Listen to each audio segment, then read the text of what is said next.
97.3 ESPN.com. Eagles and NFL Insider John McMullen joins the show every day at this time. We look at all the NFL news and notes, including today's stuff with the Eagles. John McMullen is writing about it right now at 97.3 ESPN.com. Check out his piece on Brandon Graham. Basically, this is the after effects there, PT. You win the championship, and then all your inhibitions go out the window. Well, everybody wants to get paid, and now Brandon Graham coming out and saying, okay, step up, Eagles. Let's pay me now.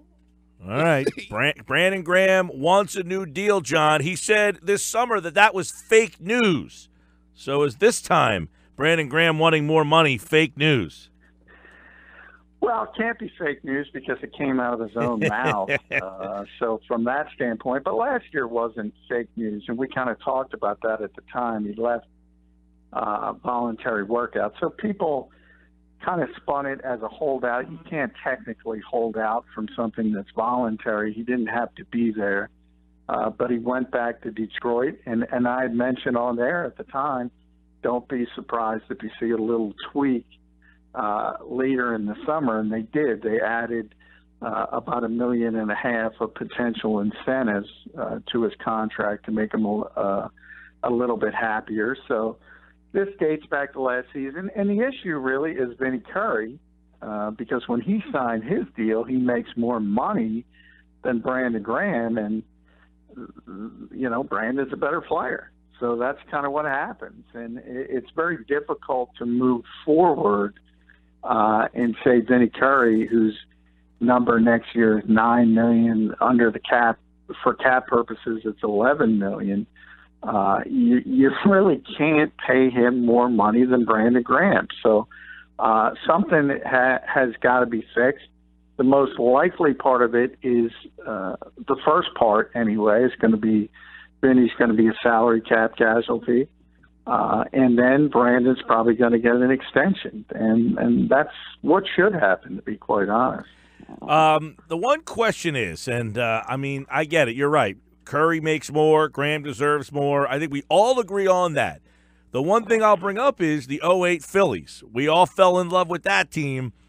Howie Roseman has to make the decision. Do I want to give money to a guy who's going to be 30, and then a year from now we're saying, man, we gave this guy a lot of money, and he's slowing down? Is there some concern there?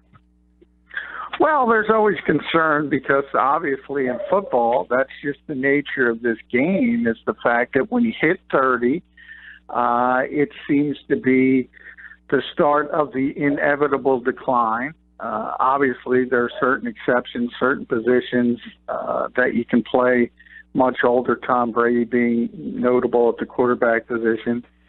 So you do have to be careful. But the reality is Howie Roseman is shrewd enough to put together contracts. We've seen it time and time again. I mean, technically, Nick Foles signed a 5-year contract. Technically, Chris Long last year signed a 5-year contract. But in reality, they were 2-year deals. And the reality of that is they couldn't get out of them after 1 year and not affect their salary cap that much. And you cobble together those deals, and the same would be true. The numbers are going to be much higher for a player like Brandon Graham. But the reality is, the way the NFL is now, you might see a 5-year extension, but it'll be really a 2-year contract with significant guaranteed money that you can get out of relatively easy after that point. And that's how business is sort of run in this league. John, how much stock do you put in Brandon Graham's age and the fact that he's going to turn 30 and the Eagles' history of players when they turn 30? Because I did see an argument out there that talked about snap counts, and that if you really looked at mileage versus just his age, that he kind of has relatively low mileage. Well, yeah, because, earlier in his career when people labeled him as a bust, he wasn't playing as much. Now, if you look at it, really, his career took off starting 3 years ago. He's been a really, really good player for 3 consecutive seasons. So he's in the prime of his career. I don't see any evidence that he's going to fall off a cliff anytime soon. This is obviously a dangerous sport. We all know anybody can get injured at any time. But there is absolutely no evidence that Brandon Graham has sort of started the descent. The exact opposite is true. He's just played at a higher level. He was a second-team All-Pro last year. He actually played better this season than 2016 when he was the second-team All-Pro. So I think the ascent is still happening. If you're talking about a 5-year deal, as I mentioned, yeah, at the end of that potential contract, if he lasts 5 years, he probably will have started the descent, but that happens everywhere. I mean, that's part of it. And as I said, you sort of put in those pills in the contract, so to speak, that if it does decline to such a degree after the second season, usually you can get out of it with at least something that's palatable from the franchise's standpoint as far as dead money. Yeah, what kind of numbers do you think you're looking at, or the Eagles are looking at, and lengthwise that's going to take to get him signed? Because I saw like a comparison to Everson Griffin and the deal that he signed, something like that, to maybe placate him.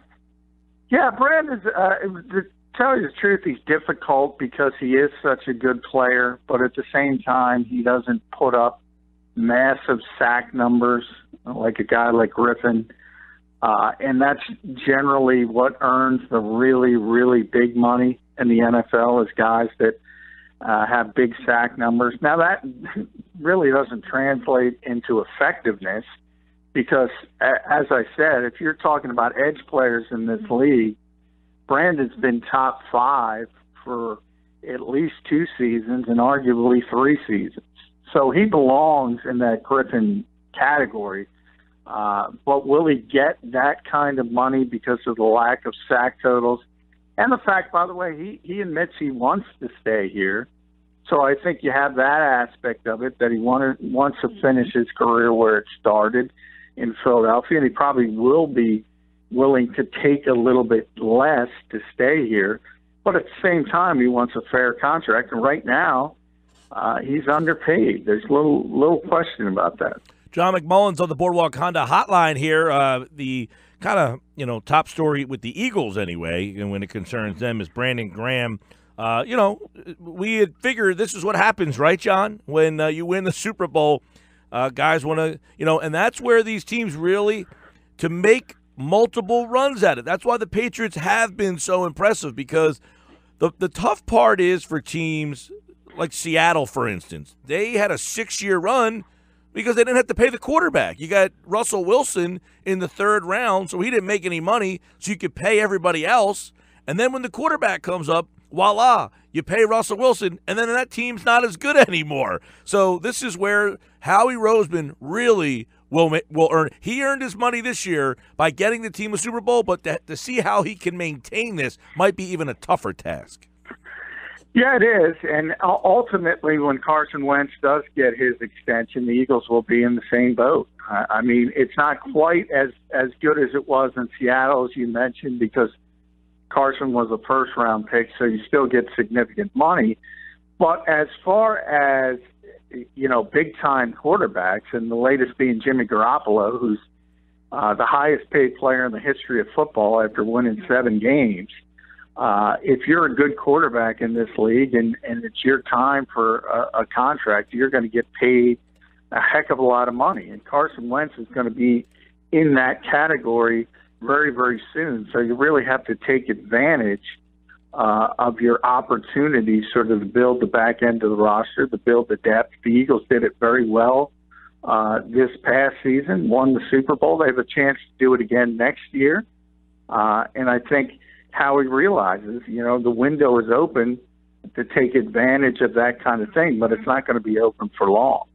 John, also, with Brandon Graham, the other guys on that line, I mean, do you anticipate that with Jim Schwartz staying in the fold that they're going to keep, that similar style of play? You wonder if they can elevate, not that they would get rid of Graham. I think they'll get a deal done. You agree? I mean, not to mention he's got a contract, so he would either A, hold out, or B, get a new deal. I guess they're the two options. But does it make sense for the Eagles to say, look, we have Derek Barnett. We don't have to pay you. We'll get Barnett, and then we'll add a guy to be a secondary player on the rotation? No, I think it makes more sense than the reality is. I mean, they expect Derek Barnett to be a starter next year, and they think he's going to be a really good player, and that's where Vinny Curry comes in, and the fact that he's probably going to be released. I think March 18th is the date where he's got a bid $5 million guaranteed of his contract of that $9 million. The Eagles have to make a decision by that date. I think ultimately they'll probably release Vinny Curry. And they understand. Brandon is part of the core of this team. I mean, he's a top 5 player on this team. They realize it. You're right as the fact he's under contract. They could play hardball for one more season and revisit things from there. And if worse comes to worse, they can put the franchise tag on him or something of that nature. But ultimately, I think they will get something done because both sides want to get something done. Both sides realize Brandon wants to be here. The Eagles realize what kind of player he's been for them. So ultimately, I think it does work out. But as far as Jim Schwartz, the depth is going to take a hit. Earlier in the week, we talked about Bo Allen. It's going to be tough to pay him. You can't bring back Vinny Curry, this number. So you do have to sort of keep adding to that depth. You need another body at defensive end. That might come from the draft again. Maybe Elijah Qualls or Destiny Vallejo steps up at defensive tackle, but that's what happens in the NFL. You got to keep regenerating. Yeah, that was the first thing that jumped to my mind when you were talking about Vinny Curry potentially being a cap casualty was if they get rid of that money, does that free up some money to then pay Bo Allen? But I guess you got to pay Brandon Graham. Bo Allen's another name out there. There's only so much money to go around. Yeah, and as we stand today, the projected salary cap, if the Eagles stood pat, and they can't, they would be $9 million over the salary cap. So they have a lot of work to do. And you're going to see guys being released. You're going to see casualties, as I mentioned. You're also going to see rework contracts. You might see extensions for Brandon. That's where those 5-year deals come in. Jason Kelsey might get an extension to sort of spread out big guaranteed money over a significant amount of years. That helps you in the short term on the salary cap. So all of that is going to be on the table for the Eagles. They have a lot of work to do. I mean, $9 million over the salary cap is certainly not the Cleveland Browns, where you have $100 million to spend and you can do whatever you want. Yeah, spreading that money out is the way to then lower the cap charge, right? I mean, Graham's cap number is $8 million for next year, but if they do sign him to a long contract extension and they spread it out a little bit, then they could drop that cap charge number. Exactly, and that's sort of what Howie's done so well over the years, and I expect them to do well again. We always talk about can they do this, can they do that? Howie always seems to find a way by manipulating numbers, and that's sort of how you do it. If you give significant guaranteed money, you spread it out over 5 years on the cap, and that lowers your cap charge for this season. Talking with John McMullen here on the Boardwalk Honda Hotline. And one thing, when you win, this kind of stuff happens, as we talked about, but a lot of times you start to see, egos and power. Any thought that Doug Peterson wants to get into the personnel decision-making? No, not yet. In fact, he was clear about that. But coaches have said that in the past. Chip Kelly said that. Said when he first got hired, he had no interest in getting into the personnel aspect of it. And then he had a good first season, and he saw an opportunity to see some power, and he slowly got some power. So you always have to keep an eye on that. Doug doesn't seem like he has that personality. And this sort of setup they have where it's Howie Roseman in the offseason and Joe Douglas and Doug Peterson in season has worked out, obviously, very well for the Eagles. So there's no push to change it at this point. But if you have a coach, and Doug eventually wins say 2 Super Bowls or even 3, he's going to have a tremendous amount of power. And there are always sort of clashing of heads down the road. It seems inevitable at some point. And the more power you have, the easier it is to win those fights. But if that's going to happen, it's going to happen down the road. There's certainly no evidence of it right now. A lot of times when you go for news for sports, we don't go to the Jimmy Kimmel show. But last night, Nick Foles was a guest. And the end of that, when Jimmy Kimmel said, well, congratulations, I'm sure you'll be starting, and I imagine it'll probably be in Philadelphia next year. We don't assume that that's the case, but he did ask him that, you know, you're the Super Bowl MVP. You have to be a starter in this league next year. And Foles said that he loves Philly, that he came to Philly. They took him back. His wife, the kid, they all seem very happy there. He seems pretty content on being the backup quarterback for the Philadelphia Eagles. But is the allure of, say, you know, Mike Glennon got some ridiculous contract last year. Some of these quarterbacks make outrageous money. Nick Foles, is he going to say, you know what, I'm okay making $7.5 million as a backup as opposed to potentially making $14, $15 million someplace else? Yeah, it's a good question. I mean, Nick has that personality where you would say maybe it doesn't mean that much to him, but he's also not a dumb person, and everyone who plays this game knows you have a short shelf life to make a heck of a lot of money and to set up your family. And as you mentioned, he often talks about his wife and his child and even his dog, and he wants to set them up for the future. And this is an opportunity where if he does get traded, for instance, you're almost going to have to see a rework deal and be significant money on that end from Nick Foles. So normally I would say it's a no-brainer, and a player's going to push for a trade, and a player's going to push to be a starter. Nick is very, very rare, and he does like it here. He contemplated retirement because things went so poorly when he left here the first time. He's very religious. He's very faith-based. He's not a big money guy who's always grabbing for that. So if there is one guy who would be perhaps amenable to staying as a backup in this type of situation, it would be Nick Foles. But at the same time, it's tough to walk away when people are throwing, as you mentioned, Mike Glennon money, and he might even get more than that. That's a lot of money to walk away from.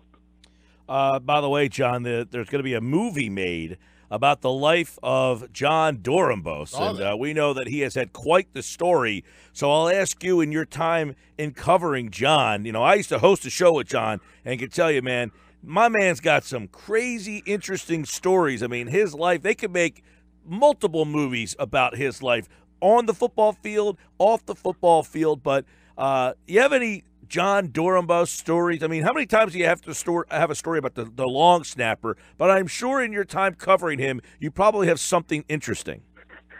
Well, I mean, yeah, the backstory on John, from the tragedy involving his family to the point, obviously, where he gets traded and the trade ultimately saves his life. You couldn't even write that in Hollywood. They probably turn it down because it was too unrealistic. And the fact that, hey, now this team is the Super Bowl 52 champion. And by the way, the team has announced they're going to give him a ring. Yeah. And, you know, obviously everybody knows Carson Wentz. He's a superstar. And even Nick Foles, as you mentioned, he's on Ellen DeGeneres one day and Jimmy Kimmel the next. He's becoming a star in his own right. Before this team sort of became what it is now, you could argue John Dorambos, the long snapper, as you mentioned, was the most popular player on this team. And it speaks, you know, Mike, from doing the show with him, his personality is unbelievable. Just watching him do his magic act in the locker room for new players, it was always one of the funnest things you could ever see, because he would just blow people's minds with his ability. But it's just the personality. He's one of those guys that everyone likes, everyone's drawn to. I think we all know those types of people.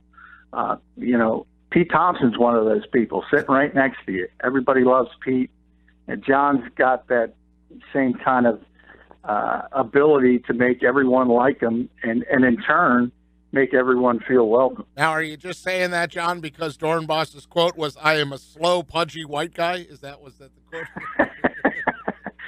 No, he's a slow, pudgy white guy, but he's got great calves. I'll tell you that. He brags about his calves all the time. Yeah, John's great. I've met him before, been to a couple of his shows before. He's unbelievable what he can do with the cards and the Magic for sure. Hey, Mike and I have been doing sports bucket list items all day, John. So before we let you go, are there some sports bucket list items that you have for us that maybe you've never been to but always wanted to be a part of? Well, I've been lucky enough to cover Super Bowls and NBA Finals and World Series. So from that standpoint, I guess, the one thing I haven't done is the Masters in golf. That's our number one for both of us.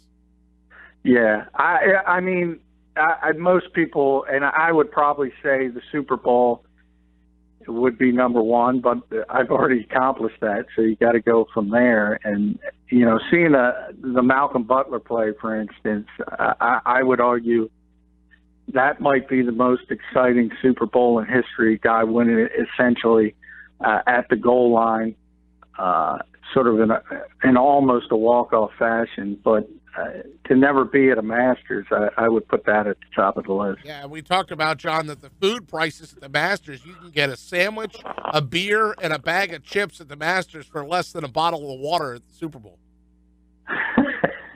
Yeah, they keep, and that's one of the beautiful things about that.